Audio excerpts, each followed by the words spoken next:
अस्सलाम वालेकुम दोस्तों, मैं हाँ अशरफ गुलजार ते तुसां यूट्यूब चैनल सरेकी बोल सरेकी।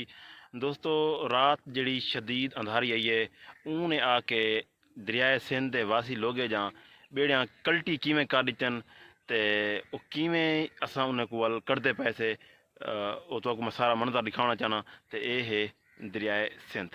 असां दरिया सिंध ते खड़े ते उन दरियाए सिंध दे उत्ते जेड़ा बेड़ियां कल्टी थियां पन ओ सारा मंजर तो मैं दिखाना चाहना। जी दोस्तों हूँ किश्ती को तार पानी तो हाथ पानी वाले पासे की वेने आए उतना मैं कहीं पानी कटसूँ तो वाल एक बाहर कटसूँ।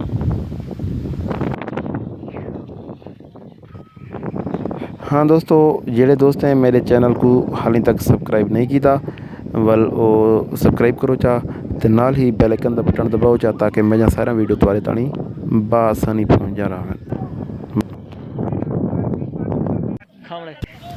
जी दोस्तों ये वल बई बेड़ी है पई इं धारी दे विच दो बेड़ियां बोड़ गई ना दरिया दे विच।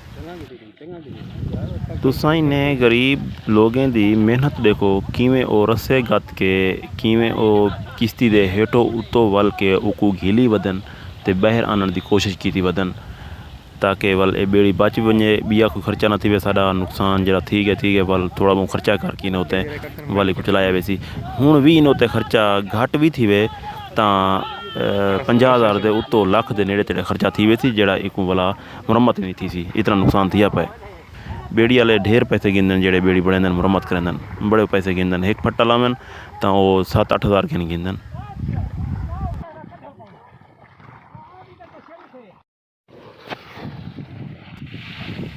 जी दोस्तों हुण बेड़ी हाथ पानी आ गई है ते बेड़ी दे विच जेड़ा पानी पेठा वधा आई वो हुण कढ़दे पैन ये हुण तरीका देखो पानी कढ़दे किवें पैन।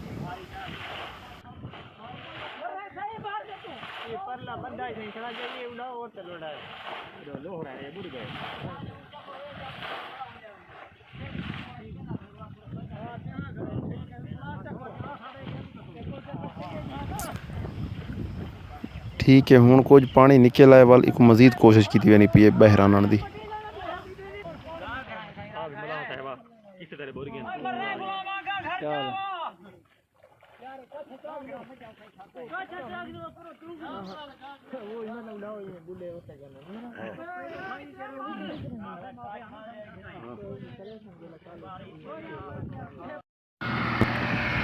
जी दोस्तों हुण असां बेड़ी को कंधी ताणी घेना ऐसे वल ये ट्रैक्टर नाल रैंप बनता पाए वल पीछे टोचैन गत के बेड़ी को बहर कटसूँ ट्रैक्टर के नाल पीछे इंदी मुरम्मत थी सी।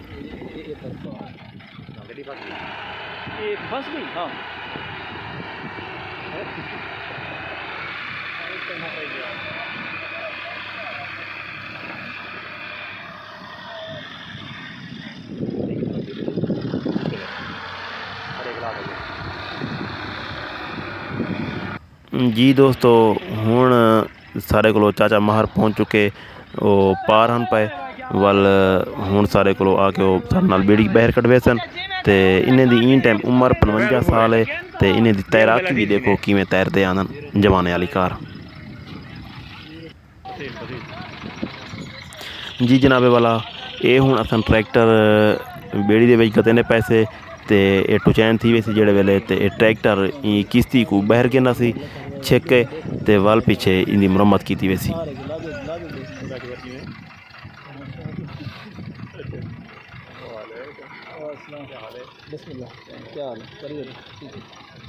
माँ की है भाई इबरू सांगड़ी की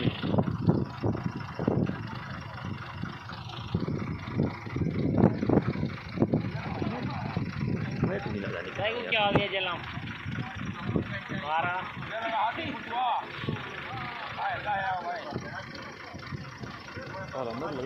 जी दोस्तों ये है चाचा माहर जेड़ा दरिया के परों आया आई बेड़ी कढ़ावन की तुरे सामने दरिया के विच खड़े थिया तार पानी पिया ते बेड़ी कढ़वेंदा पे। हाँ भला सजने को याद मामा चा कि मेरे चैनल को सब्सक्राइब करो चा ते बेल आइकन का बटन भी दबाओ चा ताकि मैं सारा वीडियो तुम्हारे ताणी पहुँचा रहा है। जी तमाम अहबाब का शुक्रिया मेरी मुकम्मल वीडियो तुसां दिठी है। अल्लाह तो खुश रखे, आबाद रहो। वीडियो इख्तिताम को पहुँची। खुदा हाफिज़।